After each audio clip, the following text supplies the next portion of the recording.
Hi, I'm Kevin Richland, and I'd like to welcome you to Willard Alternative High School. Hi everyone, I'm Joel Berry, the General Manager of Missoula Community Access Television. I'm here with Kevin Richland, who's the principal of the new Willard School. Kevin, thanks for taking the time today. You're welcome. So you're in a brand new building. We are. It's a beautiful new facility that I think really is going to help meet the needs of our students for the next several decades to come. So something new about Willard that we didn't have in the older facility is a place for students to be physically active. There was a space that we used, but it wasn't really conducive to physical activity. And I like, how this is so open. I see that it has like an enormous overhead door to close it off. So we call this the teaching stair. So this is an opportunity for us to have all the students at Willard gather. So every Wednesday we have something called community meeting, where the entire school comes together. We talk about what's going on at Willard, the positive things that have happened over the last week, contributions students are making to the school. And this allows us to gather the entire student population in one space. And the beauty of it, as you mentioned earlier, is we have a coil door that helps us to open up the space. So we can have a PE class in here that's separate and not creating noise pollution for the rest of the school. Right. Then we can raise that door up and have this great community meeting. One of the things I think is really important in any modern design for a school is creating community connections with your student population, your staff. And I think this fosters that capability for us. And then there's a curtain. This could also function as like a dance space, I suppose. We're going to host a Willard prom on Friday the 17th. Oh. And we're going to have the dance in here. And the acoustics in the center of the gym are really, really good. We've had students sing. We have a lot of artistic students, musical students, and they'll sing in the middle of that space, and you can just resonate throughout the whole building. So we're going to walk around to the backside. Okay. But two features that are pretty cool about the culinary spaces. We have garage doors that open, creating a really open feel, so the kids are moving in and out of the kitchen.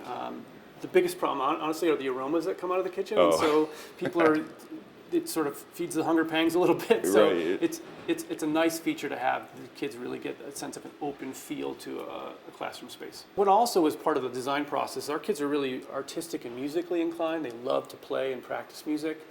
We never had a place in the old facility for them to do so. So what the architects designed were 3 spaces underneath the grand staircase. Instead of having it just dead space, Sure. they created 3 music practice rooms for our kids. That's So really the students great. can go in there, they can play music. You can see there's musical chords there for students. If you look at a lot of traditional schools, the square footage that's used to create locker spaces that the vast majority of our students don't even use. So Yeah. we had lockers in the older facility, and I would say maybe 2 or 3 students even use those lockers. Wow. So, we didn't want to clutter the hallway spaces with lockers that students never used. So here's the Culinary Lab.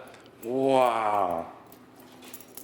So a couple of really neat features about the Culinary Lab that I love are the fact that it's double-sided windows, so you can see students working. So we have 4 stoves, 4 sinks, 4 vent hoods, so it operates like a kitchen. So our students do come in and feast on the food that they create, which is really nice. That's what the great part about the coil doors I was mentioning earlier. You can open up the doors, and they have created spaces where they have tables set out with food. Every classroom has a programmable thermostat, so they can control the temperature of the room. That was also a problem at Willard. Yeah. Older facility, those kinds of things really made it difficult. But now we have the ability to regulate the temperature throughout all the buildings, and teachers can control the temperature in their own classrooms. Yeah. Something we didn't have access to in the older facility was a science lab. So one of the parts that we really talked about as a staff is we need a place for kids to do scientific experiments, to have a real lab. And so this is what was created for us. We have a vent hood, we've got an eye wash station, we have areas for kids to do experimentation. You can see the microscopes that are out. Kids are growing their own plants. Right. This room is really well lit. One of the nice things about the lighting procedure is that teachers can control how bright or how dim the rooms are just by a touch of a button. All the lights are set to 80% brightness, so if there's ambient light coming from outside, they'll automatically dim to keep it at 80%. Excellent. So, we really have that ability to control the amount of energy we're using as well. So we have cameras at all the entrances to the building and all the exits. We have cameras inside the building as well. We have a single point of entry, which is the front entryway, and it has a dual lock system. So there's a front door that we leave unlocked during the school day, and then there's a second door that's locked during the school day that people have to be buzzed in. Yeah. So we keep it unlocked for the first part of school so kids can come in and out, and we're not constantly having to buzz them in. But then once school starts, we lock those doors, and so anybody who enters the school has to come through that single point of entry. Oh, so this is great. And in the caf, you could see people working away. And then we have the skylight above us, which brings in natural light. Otherwise, it would be a little bit darker in this space. the architectural design was deliberate in terms of creating that sense of openness in a school, Yeah. rather than the closed-off feeling of many older schools. Yeah. And so I think they've largely achieved that objective. It definitely feels open and expansive, really even though does. it's not a huge footprint square footage. So this is called the living room.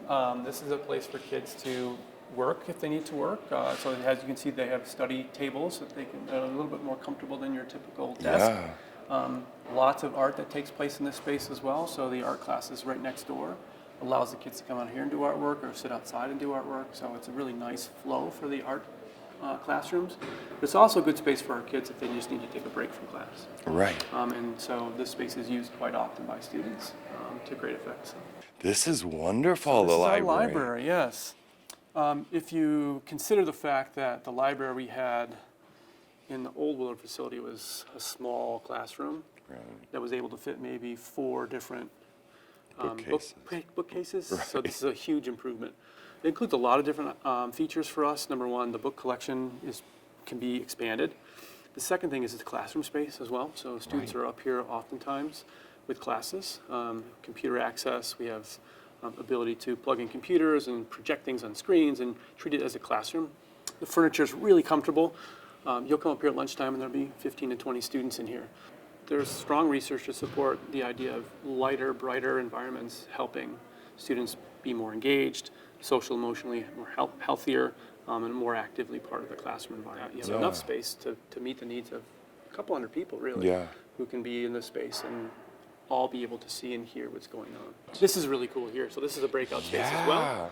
Look at that mountain range. I can't express enough my gratitude to the community for the bond. Without this community support, we wouldn't have this amazing facility we're in right now. We have a lot of kids who come from situations where they don't have what we offer here. We tend to get really emotional when we talk about these kind of things because we know our kids so well. We know the struggles that they have. So it makes us feel really good about our community and how we're supporting students who really, really need that support.